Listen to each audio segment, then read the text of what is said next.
Assalamualaikum warahmatullahi wabarakatuh.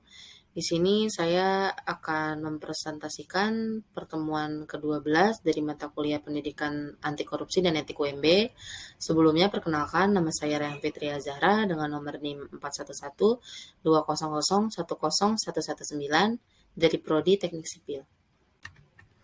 Pembahasan kali ini tuh ada 4 poin. Poin pertama itu ada batasan pengertian korupsi, kedua faktor penyebab korupsi, ketiga perspektif budaya hukum, dan yang terakhir solusi dibutuhkan penegak hukum.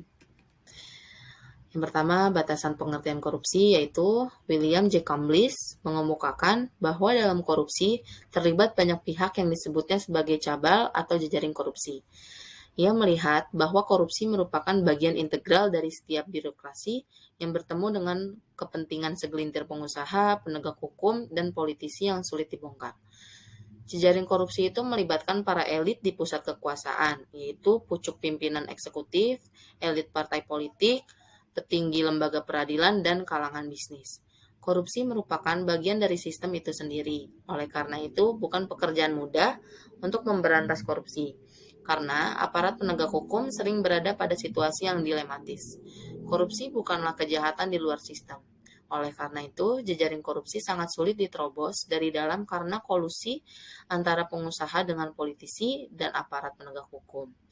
Jejaring korupsi juga sulit diterobos dari luar, karena aparat penegak hukum dapat menyediakan penjahat kelas teri yang siap dikorbankan untuk melindungi pelaku sesungguhnya yang berada dalam jejaring tersebut.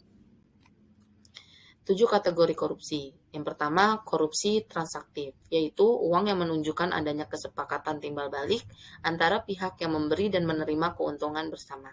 Kedua, korupsi pemerasan, yaitu jenis korupsi di mana pihak pemberi dipaksa untuk menyuap demi mencegah kerugian yang mengancam dirinya, kepentingannya, atau orang-orang dan hal-hal yang dihargainya. Yang ketiga, korupsi investif, yaitu pemberian barang atau jasa tanpa ada pertalian langsung dengan keuntungan tertentu. Yang keempat, korupsi perkerabatan atau nepotisme, yaitu penunjukan secara tidak sah terhadap teman atau saudara untuk memegang suatu jabatan atau tindakan pengutamaan dalam segala bentuk yang bertentangan dengan norma atau peraturan yang berlaku. Yang kelima, korupsi defensif. Korupsi ini dilakukan oleh korban korupsi pemerasan. Yang keenam, korupsi otogenik, yaitu korupsi yang dilakukan oleh seorang diri karena mempunyai kesempatan untuk memperoleh keuntungan dari sesuatu yang diketahuinya sendiri. Dan yang terakhir, ada korupsi dukungan, yaitu dukungan terhadap korupsi yang ada atau penciptaan suasana yang kondusif untuk dilakukannya korupsi. Faktor penyebab korupsi. Hevi Hartanti menyebutkan faktor-faktor penyebab terjadinya korupsi dikarenakan lemahnya pendidikan agama dan etika, kolonialisme, kurangnya pendidikan, kemiskinan, tidak adanya sanksi yang keras, kelangkaan lingkungan yang subur untuk pelaku anti korupsi, struktur pemerintahan, perubahan radikal, dan keadaan masyarakat.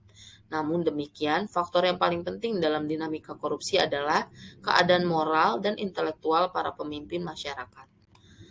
Faktor sosial pendukung KKN.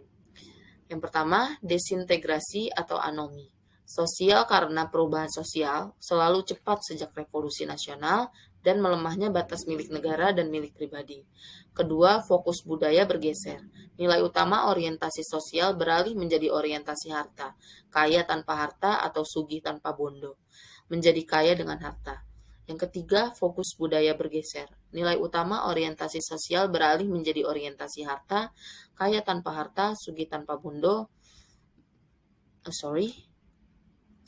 Yang keempat, penyalahgunaan kekuasaan negara sebagai shortcut mengumpulkan data. Yang kelima, paternalisme atau korupsi tingkat tinggi, menurun, menyebar, meresap dalam kehidupan masyarakat. Bodoh kalau tidak menggunakan kesempatan menjadi kaya atau aji mumpung. Yang keenam, pranata-pranata sosial kontrol tidak efektif lagi. Yang kedua, perspektif budaya hukum.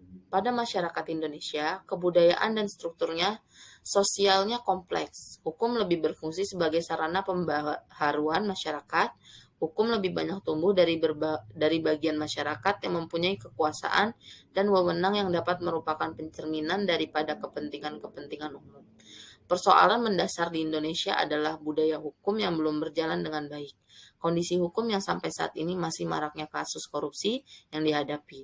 Dalam perspektif budaya hukum, korupsi menunjukkan perilaku yang bertentangan dengan nilai-nilai dan norma, baik itu dari kejujuran, sosial, agama, atau hukum. Korupsi sendiri digolongkan serious crime karena mampu mengganggu hak ekonomi dan hak sosial masyarakat dan negara dalam skala besar. Munculnya korupsi itu sendiri dipengaruhi oleh kebutuhan dan permintaan individu atau kolektif dan juga didukung oleh lingkungan sosial budaya yang mewarisi tradisi korupsi. Sehingga tak khayal pejabat pemerintah pun ikut terlibat dalam tindak pidana ini, sehingga memunculkan opini masyarakat akan korupsi merupakan sudah menjadi budaya. Yang ketiga, solusi dibutuhkan penegak hukum. Rule breaking membutuhkan berbagai pendekatan cara penyelesaian hukum yang holistik dan bahkan ekstra legal untuk menggali makna hukum. Pengalaman penyelesaian hukum yang hanya mengandalkan pendekatan yuridis formal yang bersifat linear hanya menambah deretan kekecewaan para pencari keadilan. Sudah saatnya para akademisi dan praktisi hukum berani mentransformasikan diri untuk mencari pendekatan dan cara berpikir alternatif untuk menyelesaikan berbagai persoalan hukum yang kian rumit ini dan kompleks.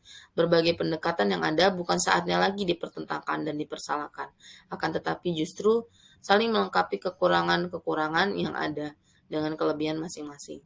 Para lawyer harus bersikap terbuka dengan perkembangan yang terjadi dan tak perlu menutup diri. Bukankah ilmu pengetahuan itu dinamis dan tak pernah berhenti dengan inovasi-inovasi?